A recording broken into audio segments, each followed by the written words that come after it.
Moi, Jean, votre frère, et qui est part avec vous à la tribulation et au royaume et à la persévérance en Jésus-Christ, j'ai été dans l'île appelée Patmos à cause de la parole de Dieu et du témoignage de Jésus.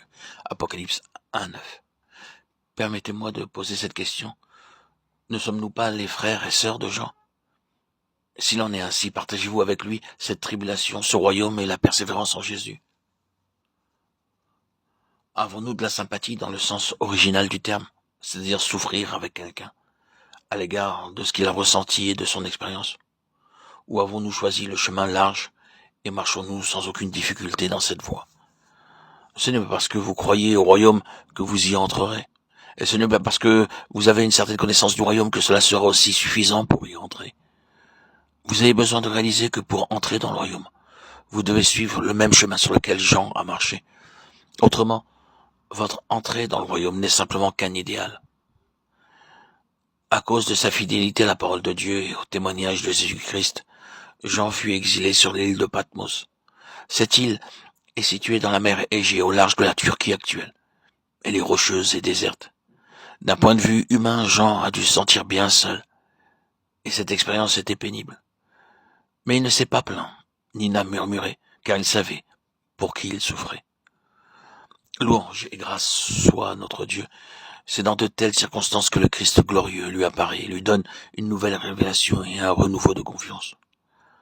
Or, pour Jean, à ce moment-là, la terre s'est retirée et le ciel s'est ouvert. Cela nous rappelle Joseph dans la prison, Moïse dans le désert, David dans ses tribulations incessantes et Paul dans les liens. Tous ceux-là ont reçu des révélations rafraîchissantes. Jean a marché sur les pas de ces hommes. Et il a reçu une vision qu'il n'espérait pas connaître. Il a pu connaître le Seigneur qui est assis sur le trône. Puissions-nous recevoir maintenant la vision du Christ glorieux qui fut accordée à Jean. Je fus ravi en esprit au jour du Seigneur, et j'entendis derrière moi une voix forte, comme le son d'une trompette qui disait, Apocalypse 1:10, au jour du Seigneur, signifie ici le premier jour de la semaine. Il ne s'agit pas du jour du Seigneur, qui nous parle plus particulièrement du jour du jugement. Jean a reçu cette vision le jour du Seigneur, le premier jour de la semaine, et non pas le jour du jugement du Seigneur. Jean a entendu un esprit, une grande voix derrière lui. L'esprit de l'homme en nous permet d'avoir conscience de Dieu. C'est cette partie de l'homme qui nous permet d'adorer Dieu et qui nous permet d'entendre intuitivement sa voix. Nous voyons que l'esprit de Jean à Patmos était libre sans être restreint par l'environnement. Il expérimentait la puissance ascendante de la vie. Éphésiens 2:6. Son esprit n'était pas subordonné ni affecté par les impulsions de l'âme. Il avait une libre relation avec son Seigneur, ce qui lui a permis de recevoir une nouvelle révélation de sa personne. Son corps était bien entendu retenu sur l'île de Patmos, car il n'était pas physiquement libre, mais l'esprit de Jean n'en était pas prisonnier pour autant. L'île de Patmos ne pouvait cacher le ciel au-dessus de Jean, bien au contraire. Sa position sur cette île avait permis que son esprit soit en contact avec le ciel. Il est triste de voir que bien souvent, les enfants de Dieu se méprennent au sujet des îles de Patmos, de leur vie préparée intentionnellement par Dieu.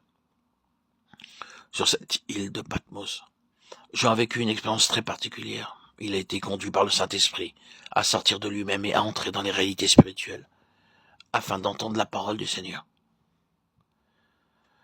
Avant de lui montrer la gloire à venir, Dieu attire tout d'abord l'attention de Jean sur la situation présente de l'Église. Il a donc entendu derrière lui une voix forte, semblable à une trompette. Il s'est retourné pour voir la voix.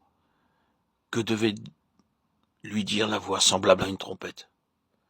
Ce que tu vois, écris-le dans un livre et envoie-le aux 7 églises. À Éphèse, à Smyrne, à Pergame, à Thyatire, à Sardes, à Philadelphie et à Laodicée. Apocalypse 1, verset 11. Jean reçoit l'ordre d'écrire aux 7 églises d'Asie. Pourquoi? À ces 7 seulement. En ce temps-là, il y avait d'autres églises en Asie, Colosse par exemple, et aussi Hierapolis, Colossiens 4:13, et d'autres encore. Pourquoi Dieu n'a-t-il pas demandé à Jean de leur écrire également?